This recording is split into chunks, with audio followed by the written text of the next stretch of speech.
The Gospel according to Luke, chapter 21. And he looked up and saw the rich men casting their gifts into the treasury. And he saw also a certain poor widow casting in thither 2 mites. And he said, Of a truth I say unto you, that this poor widow hath cast in more than they all. For all of these have of their abundance cast in unto the offerings of God. But she of her penury hath cast in all the living that she had. And as some spake of the temple, how it was adorned with goodly stones and gifts, he said, As for these things which ye behold, the days will come, in the which there shall not be left one stone upon another that shall not be thrown down.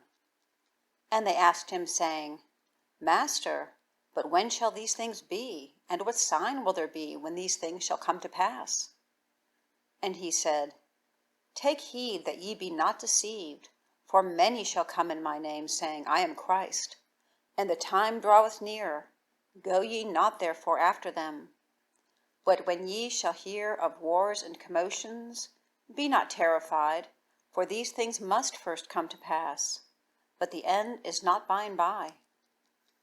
Then said he unto them, Nation shall rise against nation, and kingdom against kingdom. And great earthquakes shall be in divers places, and famines and pestilences, and fearful sights and great signs shall there be from heaven.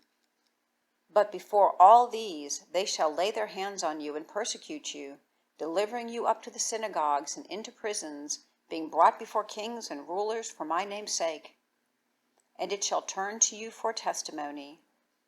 Settle it therefore in your hearts not to meditate before what ye shall answer.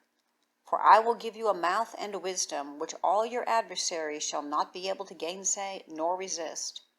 And ye shall be betrayed both by parents and brethren and kinsfolk and friends, and some of you shall they cause to be put to death. And ye shall be hated of all men for my name's sake, but there shall not an hair of your head perish. In your patience possess ye your souls. And when ye shall see Jerusalem compassed with armies, then know that the desolation thereof is nigh. Then let them which are in Judea flee to the mountains, and let them which are in the midst of it depart out, and let not them that are in the countries enter thereinto. For these be the days of vengeance, that all things which are written may be fulfilled. But woe unto them that are with child, and to them that give suck in those days, for there shall be great distress in the land, and wrath upon this people. And they shall fall by the edge of the sword, and shall be led away captive into all nations. And Jerusalem shall be trodden down of the Gentiles, until the times of the Gentiles be fulfilled. And there shall be signs in the sun, and in the moon, and in the stars. And upon the earth distress of nations with perplexity, the sea and the waves roaring.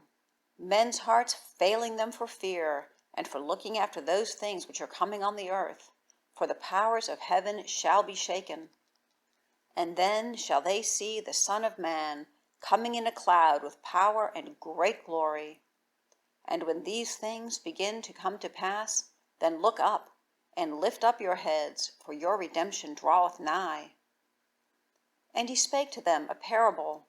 Behold the fig tree, and all the trees. When they now shoot forth, ye see and know of your own selves, that summer is now nigh at hand. So likewise ye, when ye see these things come to pass, know ye that the kingdom of God is nigh at hand.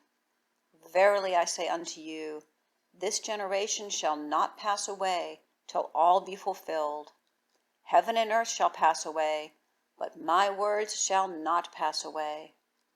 And take heed to yourselves, lest at any time your hearts be overcharged with surfeiting and drunkenness and cares of this life, and so that day come upon you unawares. For as a snare shall it come on all them that dwell on the face of the whole earth. Watch ye therefore, and pray always, that ye may be accounted worthy to escape all these things that shall come to pass, and to stand before the Son of Man. And in the daytime he was teaching in the temple. And at night he went out, and abode in the mount that is called the Mount of Olives. And all the people came early in the morning to him in the temple, for to hear him.